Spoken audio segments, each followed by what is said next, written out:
سامنے پتھر کی چٹان پر اپنی اس لکڑی کو مارے، عصا کو مارے. جب انہوں نے عصا کو مارا تو وہ پتھر پھٹ گیا، اس کے اندر سے ایک اور پتھر نکلا. پھر فرمایا کہ پھر مارے اپنی چھڑی کو، پھر پتھر مارا، وہ چھڑی ماری پتھر پر تو پھر پتھر نکلا، پھر اس میں سے ایک اور پتھر نکلا. اس میں سے ایک کیا کہتے ہیں، ٹھیک ہے، اس میں سے ایک جانور نکلا کہ اس کے منہ میں پتا تھا. تو اللہ فرماتے کہ جب میں اتنے گہرائی میں یعنی پتھروں کے اندر اللہ تعالیٰ رزق دینا جانتے ہیں تو پھر آپ کی جو زوجہ ہیں ان کو اللہ تعالیٰ نہیں دیکھیں گے؟ اسی طریقے سے دیکھیں نا حضرت ابراہیم علیہ السلام بھی حضرت حاجرہ علیہ السلام کو کس طریقے سے بیابان مکہ کی سرزمین میں چھوڑ کر گئی، اور کیسے وہ پانی کی تلاش میں ایک پہاڑ سے دوسرے پہاڑ پر بھاگ رہی تھی. کون تھا اللہ کے سوا؟ آپ نے اپنے آپ کو تصور تو کر کے دیکھیں. آج ہم اپنے ارد گرد رات کے وقت اپنی ہی آبادی میں لائٹ گئی ہو تو ہمیں بس گھروں کے مکانوں کے کہیں لائٹ نظر نہیں فرض کریں آ رہی ہوتی تو ہم اس سے بھی گھبرا جاتے ہیں کہ بھئی لائٹ گئی بھی ہے کہ دوسرے کی چھت کے اوپر بھئی نظر کچھ بھی نہیں آ رہا، لائٹ آتی ہے پھر بھی ہم کہیں نہیں نکل سکتے. تو ایک اکیلی عورت بچے کے ساتھ تصور تو کریں کہ بیابان ہے، جنگل ہے، اس میں اپنے صرف رب کا حکم ماننے والوں کے ساتھ تھے. تو یہ آزمائش اللہ تعالیٰ نے اپنے بندوں کو دی. تو اللہ نے کتنی پیاری ان کا یہ دوڑنا لگا حضرت حاجرہ رضی اللہ علیہ السلام کا کہ اللہ نے اس کو سنت بنا دیا، سنت حاجرہ بنا دیا قیامت تک کے لیے کہ صفا مروہ پر دوڑیں گے اور تب جا کے عمرہ ہوگا. ہاں یہ کتنی بڑی اللہ تعالیٰ نے سعادت، یہ اللہ کی عادات کا ہے. اللہ تعالیٰ جو اللہ کا مطیع ہوتا ہے اللہ تعالیٰ اس کی درجات کو بلند کر دیتے ہیں. تو اب اللہ تعالیٰ نے جو رزق عطا فرمانے کا جو عجیب و غریب انتظام فرمایا اس کے لیے اللہ نے آگے کیا فرمایا، وَيَعْلَمُ مُسْتَقَرَّهَا وَمُسْتَوْدَعَهَا. مستقر اور مستودع کس کو کہتے ہیں؟ سب سے اچھی جو تفسیر یہاں پہ مفسرین نے اس کو کہا ہے کہ وہ اچھی ہے، وہ علامہ کشاف رحمہ اللہ کی ہے کہ مستقر اس جگہ کو کہا جاتا ہے جہاں کوئی شخص مستقل طور پر قیام کرے یا اپنے آپ کو وطن بنا لے. جیسے ہم جس جگہ پر رہ رہے ہیں مستقل رہ رہے ہیں نا ابھی. اور مستودع اس جگہ کو کہتے ہیں جہاں پر عارضی طور پر کسی ضرورت کی جگہ ٹھہر جایا جائے. جیسے کہیں پکنک منانے جا رہے ہیں، کہیں امی کے گھر چلے گئے، کہیں آپ اپنے سسرال چلے گئے، ضرورت کے وقت کسی جگہ آپ ٹھہر گئے. یا یہ بھی چھوڑیں آپ کہیں کسی شادی پر چلے گئے، کسی سے ویسے ہی ہمسائے سے کسی کی عادت کے لیے چلے گئے، ٹھیک ہے. تو اللہ فرماتے ہیں کہ تھوڑے اگر آپ فرض کریں گے ایسی جگہ جا رہے ہیں ان کو قبل از وقت بتا دیں گے کہ میں آ رہا ہوں، ٹھیک ہے. یا آپ کوئی انتظام کرنے والا ہے آپ کے کھانے کا تو آپ فرض کریں کوئی امیر ہے، امیر مسلمین ہے، آپ کہیں کہ میں اس علاقے میں جا رہا ہوں بھی میرا انتظام کر دینا سارا. آپ کو کہنا پڑے گا، آپ کو دن بتانے پڑیں گے میں اتنے دنوں کے لیے آ رہا ہوں تو وہاں پہ انتظام کر دو، ٹھیک ہے. لیکن اللہ پاک کی ذات کو بتانا نہیں پڑتا. اللہ فرماتے تم تھوڑی دیر کے لیے بھی کہیں بھی جاؤ اللہ نے تمہارے کم مدت کے ٹھہرنے کے لیے بھی اللہ نے رزق مقرر کر دیا ہے. اور اگر جہاں تم مستقل رہتے ہو وہاں بھی اللہ تمہیں رزق عطا فرمائیں گے. اس لیے رونا اپنے حالات سے اور پریشان ہونا کہ ہائے میرے پاس تو کچھ نہیں ہے، میرے پاس تو یہ ہو گیا وہ ہو گیا، اور ناشکری کرنا. اور خواتین عورتوں میں زیادہ بات یہ پائی جاتی ہے ناشکری کرنا کہ یہ کہہ دینا کہ میرے شوہر نے تو کبھی مجھے کچھ 1,000 روپے کا سوٹ بھی نہیں بننے کے دیا. ناؤز باللہ ناؤز، کتنی بڑی ناشکری ہے. اس عورت کو ہم کیا کہیں گے جو ساری جو ہے وہ زندگی شوہر کے ساتھ جو ہے اس کی جو اللہ تعالیٰ نے اس کو نعمتیں دی اس کی نعمتوں گزارا. تو یہیں پر آپ صلی اللہ علیہ وسلم نے فرمایا نا کہ تم ایک دہر عورت کے ساتھ اچھائی کا معاملہ کرتے رہو، وہ تمہاری اس میں جو اچھائی کا معاملہ ہے اس کو ایک لفظ میں ضائع کر دیتی ہے کہ تم نے میرے لیے کیا ہی کیا ہے ساری زندگی، ٹھیک ہے. یہ حدیث شریف کے الفاظ میں بھی یہ بات بیان ہوئی ہے کہ وہ اس لیے جہنم میں جائیں گی عورتیں زیادہ کہ شوہروں کی ناشکری ہیں.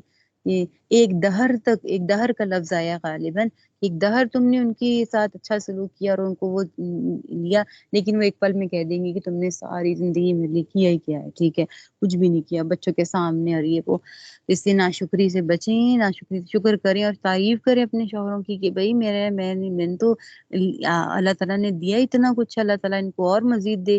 اللہ پاک نے مجھے جب میں ان کے گھر میں گئی تو اللہ نے مجھے ڈبل نعمتیں دی، اللہ میرے شوہر کے ہاتھ میں وسعت دے. دیکھیے اللہ تعالیٰ کس طریقے سے اس بات پہ اللہ خوش ہوتے کتنا. اور اپنے آپ کو ان لوگوں میں بنائیں، ان میں ہم اپنے ان عورتوں میں شامل کریں جو جہنم کی اس وعید سے بچ جائیں، ٹھیک ہے. یہی کامیابی ہم نے عورتوں نے ہم نے کیا سیکھنا ہے؟ دین کو سیکھنے سے اصل مقصد کیا ہے کہ اتنا دین سیکھے جس سے ہماری جنت بن رہی ہے، ٹھیک ہے. تو شوہر کی ناشکری کرنے والی تو کیا ہوگا، اس کو پھر جنت کی خوشبو بھی نہیں ہو پائے گی، وہ جہنم میں زیادہ دیکھی گئی ہے، نعوذ باللہ۔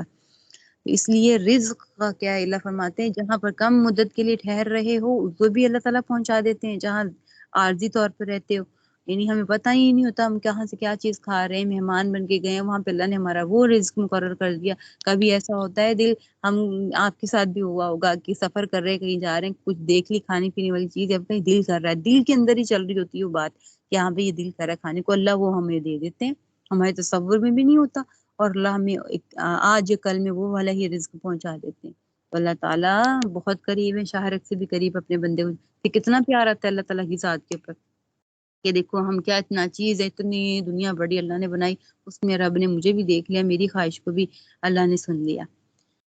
تو اس کا مطلب کیا ہوا کہ اللہ تعالیٰ کو کوئی بھول چوک نہیں ہوتی، اللہ نے کوئی کتاب میں، اللہ نے رجسٹر میں دکھانے کی ضرورت نہیں کہ اس کو اس ٹائم پہ دینا ہے، وہ اچھا وہاں چلا گیا اور اس کو وہاں رزق پہنچانا ہے، اللہ کی قدرت میں ہے، اللہ جو جہاں پر ہوگا اللہ اس سے کن فرما دیں گے، اس رب کی ذات ایسی ہے وہاں پر رزق پہنچا دیں گے، ٹھیک ہے، اللہ کو کہیں بھی قلم بند کرنے کی ضرورت نہیں ہے۔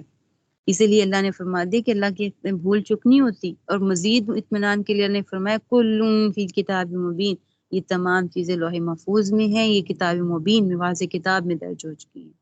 وهو الذي خلق السماوات والأرض في 6 أيام وكان عرشه على الماء ليبلوكم أيكم أحسن عملا ولئن قلت إنكم مبعوثون من بعد الموت ليقولن الذين كفروا إن هذا إلا سحر مبين۔ اور وہی ہے جس نے تمام آسمان اور زمین کو 6 دن میں پیدا کیا، جبکہ اس کا عرش پانی پر تھا، تاکہ تمہیں آزمائے کہ عمل کے اعتبار سے تم میں کون زیادہ اچھا ہے۔ اور اگر تم لوگوں سے یہ کہو کہ تمہیں مرنے کے بعد دوبارہ زندہ کیا جائے گا، تو جن لوگوں نے کفر اپنا لیا ہے وہ یہ کہیں گے کہ یہ کھلے جادو کے سوا کچھ نہیں ہے۔ آخری آیتیں پڑھ لیتے ہیں پھر تفسیر کرتی ہوں۔ وَلَئِنْ أَخَّرْنَا عَنْهُمُ الْعَذَابَ إِلَىٰ أُمَّةٍ مَّعْدُودَةٍ لَيَقُولُنَّ مَا يَحْبِسُهُ أَلَا يَوْمَ يَأْتِيهِمْ لَيْسَ مَصْرُوفًا عَنْهُمْ وَحَاقَ بِهِم مَّا كَانُوا بِهِ يَسْتَهْزِئُونَ۔ اور اگر ہم ان لوگوں سے کچھ عرصے کے لیے عذاب کو مؤخر کر دیں تو وہ یہی کہتے رہیں گے کہ آخر کس چیز نے اس عذاب کو روک رکھا ہے، ارے جس دن وہ عذاب آ گیا تو وہ ان سے ٹلائے نہیں ٹلے گا، اور جس چیز کا یہ مذاق اڑا رہے ہیں وہ ان کو چاروں طرف سے گھیر لے گی، ٹھیک ہے، یعنی اللہ تعالیٰ کا ذات کا عذاب الہی کا مذاق اڑا رہے ہیں، آخرت کا مذاق اڑا رہے ہیں تو ان کو چاروں طرف سے گھیر لے گی۔ میں کیا معلوم ہوا اس آیات سے کہ اللہ تعالیٰ کا وہی بات میں آپ کو پہلے بھی ذکر کر چکی ہوں کہ اس میں اللہ تعالیٰ کے کیا فرمایا گیا کہ آسمان و زمین کی پیدائش سے پہلے پانی کو بنا دیا گیا، ٹھیک ہے۔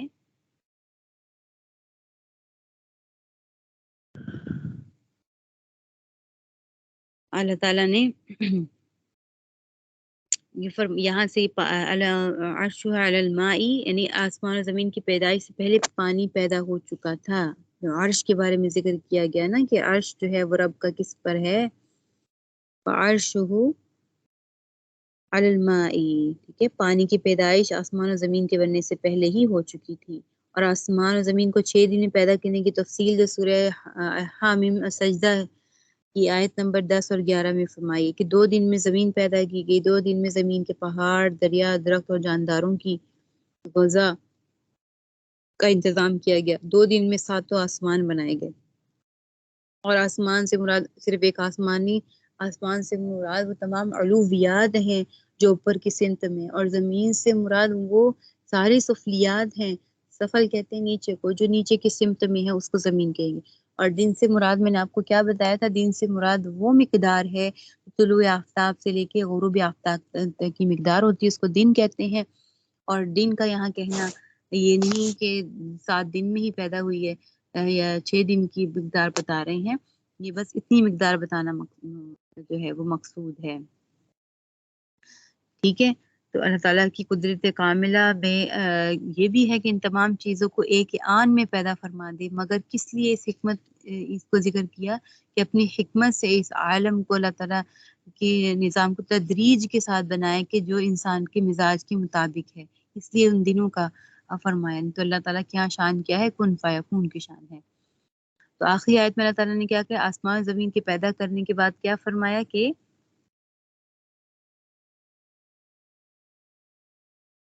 اچھا جی لیبلوکم ایکم احسن عملا، کہ اللہ تعالیٰ تم لوگوں کو پہچان لیں، اللہ آزما لیں کہ تم میں کون ہے جو ہے وہ اچھا عمل کرنے والا ہے. ٹھیک ہے، اس کا مطلب کیا ہوگا؟ آسمان زمین کا پیدا کرنا خود کوئی مقصد نہیں تھا، بظاہر کوئی مقصد نہیں ہے، لیکن مقصد اس میں کیا ہے کہ انسان کے عمل کرنے کے اللہ تعالیٰ نے اس کو بنایا ہے، تاکہ وہ ان چیزوں سے اپنے معاش کا فائدہ اٹھائے اور اس میں غور کر کے اپنے مالک اور رب کو بھی پہچان لے. ٹھیک ہے، اس اصل مقصد کیا ہے زمین و آسمان کی پیدائش سے؟ انسان میں اہل ایمان بھی ہیں، اور ایک اہل ایمان سے بڑھ کر ہیں وہ انسان بھی ہیں جو سب سے زیادہ اچھا عمل کرنے والے ہیں. ٹھیک ہے، اور ظاہری بات ہے انسانوں میں سب سے اچھا عمل کرنے والے کون انسان ہے؟ نبی کریم صلی اللہ علیہ وسلم کی ذات ہے. ٹھیک ہے، تو اس کا پھر یہ بات کہنی ہمارے لیے صحیح ہوگی. یہ کہنا الفاظ کے تمام کائنات کے پیدا کرنے کا اصل مقصد کون ہے؟ رسول اللہ صلی اللہ علیہ وآلہ وسلم. پھر یہ بھی بات اللہ نے فرما دی اس جگہ احسن عملا، یعنی کون اچھا عمل یہ کرنے والا ہے. وہ غور کریں بھئی، اللہ نے کہا اچھا عمل کرو، یہ نہیں فرمایا کہ زیادہ عمل کرنے والا ہے. اس سے مراد اب یہ نہیں کہیں گے کون تہجدیں زیادہ پڑھ رہا ہے، کتنے نوافل پڑھ رہا ہے، کون رات بھر نوافل میں کھڑے رہتے ہیں، کون روزے نفلی زیادہ رکھ رہے ہیں، پھر نفلی روزے رکھ کے جتلا رہے ہیں، کون تلاوت و ذکر ایک ایک پارہ دو دو پارے دن میں کر. اللہ نے یہ نہیں کہا تعداد. ٹھیک ہے، اللہ نے یہ کہا حسن عمل کیا ہے. حسن عمل کیا ہے کہ اللہ تعالیٰ کے لیے خالصتاً وہ عمل کیا جائے. احسن عملا ایک جگہ فرمایا نا کہ حسن عمل کو احسان سے تعبیر کیا گیا ہے. کہ حدیث جبریل رضی اللہ عنہ، بڑی حدیث ہے کہ حضرت جبریل علیہ السلام آئے پیارے نبی صلی اللہ علیہ وسلم کے پاس ایک سفید لباس میں اور کالے بال تھے. وہ حدیث لمبی حدیث ہے، اس پہ سوالات کیے گئے. پوچھا کہ احسان کیا؟ مال احسان. احسان آپ صلی اللہ علیہ وسلم نے فرمایا کہ احسان یہ ہے کہ تو ایسے عمل کرے جیسے تجھے اللہ دیکھ رہا ہے. اگر یہ نہیں ہو سکتا، نہیں تو ایسے عمل کر کہ جیسے تو اللہ کو دیکھ رہا ہے. اگر یہ نہیں ہو سکتا تو یہ دیکھو کہ اللہ تمہیں دیکھ رہا ہے، یعنی تم نماز ایسے پڑھو، وہ عمل ایسے کرو کہ تمہیں اللہ دیکھ رہا ہے. اس کو احسان کہتے ہیں. تو اب یہاں پر یہ کیفیت ہو جائے تو حسن عمل ہوگا. ٹھیک ہے، تو جب حسن عمل ہوگا، اور حسن عمل کس سے خوبصورت بنتا ہے؟ کہ اللہ تعالیٰ کے رسول صلی اللہ علیہ وسلم کی سنت کا اتباع کیا جائے، پورے اخلاص کے ساتھ ہو اور سنت کے مطابق وہ عمل ہو، وہ احسن عملہ کے زمرے میں آئے گا. ٹھیک ہے، یہ ہماری آیات ہو گئی مکمل. اور اس میں آخری آیت میں کیا فرمایا ہے کہ منکرین آخرت کا جو حال بیان ہوا ہے کہ وہ یہ جادو کہہ کے ٹال دیتے. اللہ تعالیٰ فرماتے ہیں کہ سب کچھ سچ ہے، یہ عذاب آئے گا اور ایک دن تمہیں معلوم ہو جائے گا کہ یہ بات سچی تھی. چلیے جی، رکو مکمل ہو گیا ہمارا. ٹھیک ہے جی، چلیے جی کرتے ہیں کلاس کو، کل سے اگلا سبق پڑھیں گے. سبحانک اللہم و بحمدک، نشہد ان لا الہ الا انت، نستغفرک و نتوب الیک. سوال ہے تو پوچھ لیجئے، کوئی نہیں ہے تو بھی کلاس کو بند کرتے ہیں. جی چلیے جی، السلام علیکم و رحمۃ اللہ وبرکاتہ.